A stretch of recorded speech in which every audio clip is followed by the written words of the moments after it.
When I think of Kennedy Krieger, you just know that everyone is here to make sure that the students are going to make progress and they're going to have an enriching experience while they're here.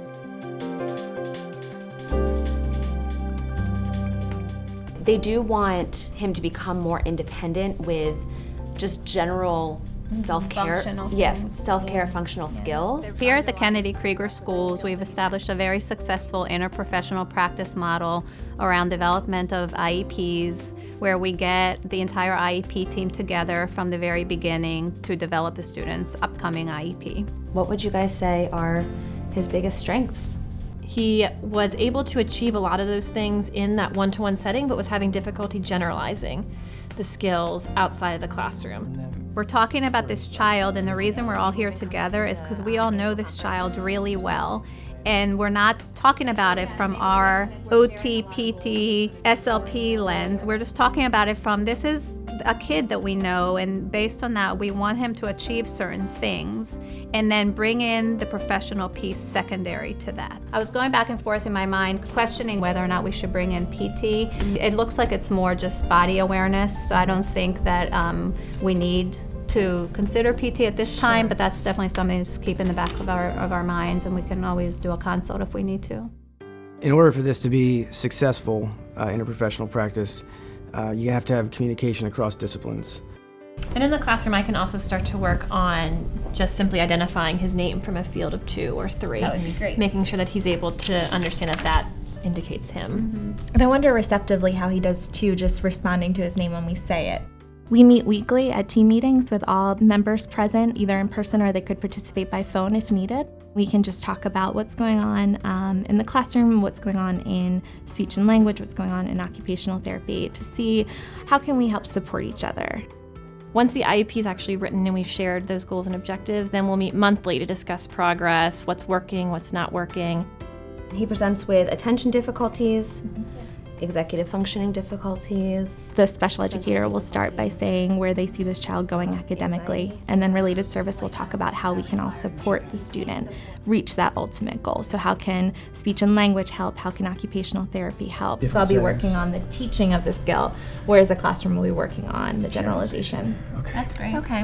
One of my favorite things about the IPP model was I didn't have to be the expert in everything anymore. I was able to go to my speech language pathologist or my occupational therapist to ask questions and to get advice on different programs and things to do with the students in the classroom. What are we thinking in terms of goals for that moving forward? So that's a big one. Yeah. Sorry, guys.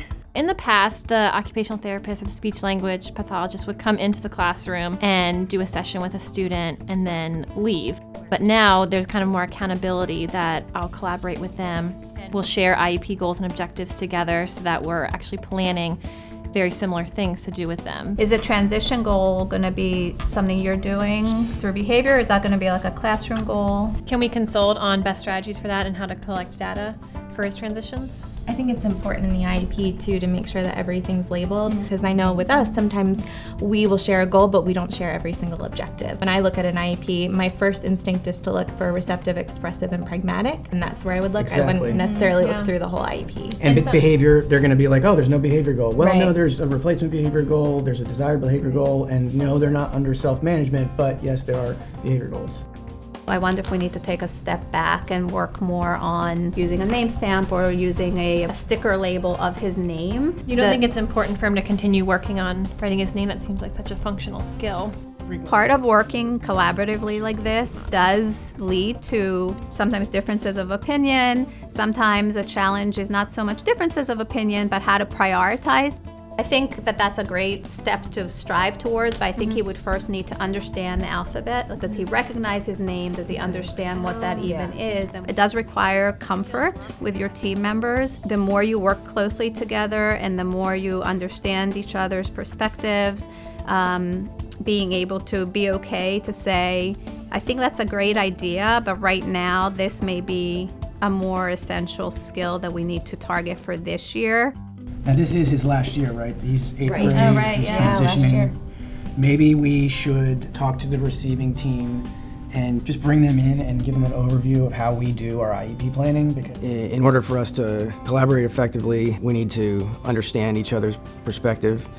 And in order for me to help educate my colleagues as to where I'm coming from. I need to understand where I'm coming from. If we remember from like 5 years ago, we didn't always do it this way. They might still do things very differently. The communication and the dialogue that needs to happen in order to make sure that you're continuously enabling progress allows everyone to really experience firsthand what's my contribution, what's my unique expertise as a member of this team. Once we know where he's going, it'd be helpful for each discipline to kind of map out what their piece of the goals were, because we are sharing a lot of goals, and it could be hard to kind of figure out everyone's role. This was really out of the box thinking for many of our staff, and there were hiccups. And I think that when we set out to do this project, we said to everybody, it's okay if it doesn't work out the first time. The main goal is that student outcome. They're going to be able to jump on board. I think that they're going to want to be a part of something that's really cool. He had been in another school for a long time, so that could have been really, really difficult. But I think we managed to work together really well and figure out how to help him. He benefits from all this hands-on deck He does. collaboration approach. Absolutely. It's about the student, and it's about what we want for them to achieve rather than what I as a clinician want to see happen this year. And if you can be open to doing that, then I think you'll create really great plans for your students.